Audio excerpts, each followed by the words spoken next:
Hello guys, in this tutorial we're going to be showing you how to add Namecheap domain to Cloudflare. So stick around to the end to get all the steps in doing this. We're going to go over to Cloudflare, and after logging in, you're going to have your dashboard like this. Now at the top right area, you have different buttons here. You're going to go ahead and select add. When you click on the drop down menu, there will be different options to follow. You want to click on existing domain because you want to add your existing Namecheap domain to Cloudflare. And right here, you're going to add your existing domain. So after adding your domain, you're going to select quick scan for DNS records, which is recommended as Cloudflare will find and import your DNS records for you.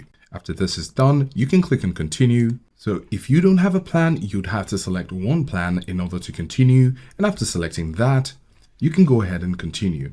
Of course, there is a free version, but this is limited and it's up to you to select which plan is best for you. Now this will make a quick scan of your DNS records, and at this stage you're getting closer to adding your Namecheap domain to Cloudflare. And then next you're going to come over to add record, and after clicking on add record, you're going to have some options displayed. So now we have the type, the name, and the IP4 address which is applicable to your website. So when you click on the drop down, you will select the type that is applicable to you.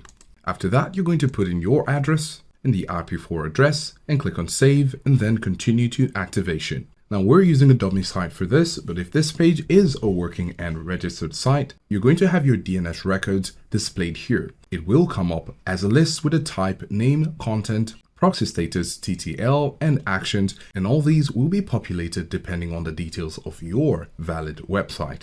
Now when all of this is activated, you get to decide which you'd like to continue with activation. And when that's decided upon, you can go ahead and click on continue to activation. And the steps from there will help you to complete the process. So these are the steps to follow if you'd like to add a Namecheap domain to Cloudflare.